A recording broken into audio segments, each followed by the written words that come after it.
ರಾಜ್ಯ ಸರ್ಕಾರ ಬೆಂಗಳೂರಿನಲ್ಲಿರುವಂಥ ಅರಮನೆ ಮೈದಾನದ ಜಾಗಕ್ಕೋಸ್ಕರ ಕಾನೂನನ್ನು ರೂಪಿಸ್ಬಿಡುತ್ತೆ. ಅದಕ್ಕೆ ಟಕ್ಕರ್ ಕೊಡೋಕ್ಕೋಸ್ಕರನೇ ಹಿಂಗೆ ಮಾಡಿದ್ರ ಪ್ರಮೋದಾ ದೇವಿಯವರು ಅಂತ. ಯಾಕೆ ಅಂತಂದರೆ 4,500 ಎಕರೆ ಜಮೀನಿದೆ ನಮ್ಮದು, ಅದನ್ನು ನಮಗೆ ಕೊಡಿ ಅಂತ ಹೇಳಿ. ಚಾಮರಾಜನಗರದ ಸಿದ್ದಯ್ಯನಪುರ ಇಡೀ ಗ್ರಾಮವೇ ಖಾಲಿ ಮಾಡಬೇಕಾದಂಥ ಆತಂಕ ಈಗ ನಿರ್ಮಾಣವಾಗಿದೆ. ಆಸ್ತಿ ಖಾತೆಗಾಗಿ ಚಾಮರಾಜನಗರ ಡಿಸಿಗೆ ಪತ್ರವನ್ನು ಪ್ರಮೋದಾ ದೇವಿಯವರು ಬರೆದಿದ್ದಾರೆ. 4,500 ಎಕರೆಗೂ ಹೆಚ್ಚು ಭೂಮಿ ಮೈಸೂರು ಮಹಾರಾಜರ ಖಾಸಗಿ ಸ್ವತ್ತದು. ಡಿಸಿಗೆ ಪತ್ರವನ್ನು ಬರೆದು ಅದರಲ್ಲಿ ಉಲ್ಲೇಖವನ್ನು ಮಾಡಿದ್ದಾರೆ ಪ್ರಮೋದಾ ದೇವಿಯವರು. ಸಿದ್ದಯ್ಯನಪುರದ ಮೂಲ ಹೆಸರೇ ಜಯಚಾಮರಾಜೇಂದ್ರಪುರಂ. ಪಾಪ ಗ್ರಾಮಸ್ಥರಲ್ಲೇ ಆತಂಕಗೊಂಡ್ಬಿಟ್ಟಿದ್ದಾರೆ. ಹೀಗೆಲ್ಲ ಮಾಡಿಬಿಟ್ರೆ ಏನು ಮಾಡೋದು ನಾವು? ಬಟ್ ಅವ್ರಿಗೆ ನಮ್ಗೆ ದಾನದ ರೂಪದಲ್ಲಿ 1,050 ಎಕರೆ ಜಮೀನನ್ನು ಕೊಟ್ಟಿದ್ದಾರೆ. ಈಗ ಖಾಲಿ ಮಾಡಿ ಅಂದರೆ ನಾವು ಏನು ಮಾಡೋಣ? ನಾವು ಸೀದಾ ಅರಮನೆಗೆ ಹೋಗ್ಬಿಡ್ತೀವಿ, ನಮಗೆ ಊಟ ಅವರೇ ಕೊಟ್ಬಿಡ್ಲಿ ಅಂತ ಹೇಳ್ತಿದ್ದಾರೆ.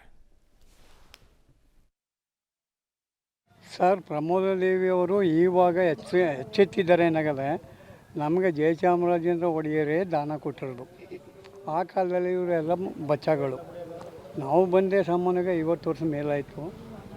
ಅಂದರೆ ಈಗ ನನಗೆ 76 ವರ್ಷ.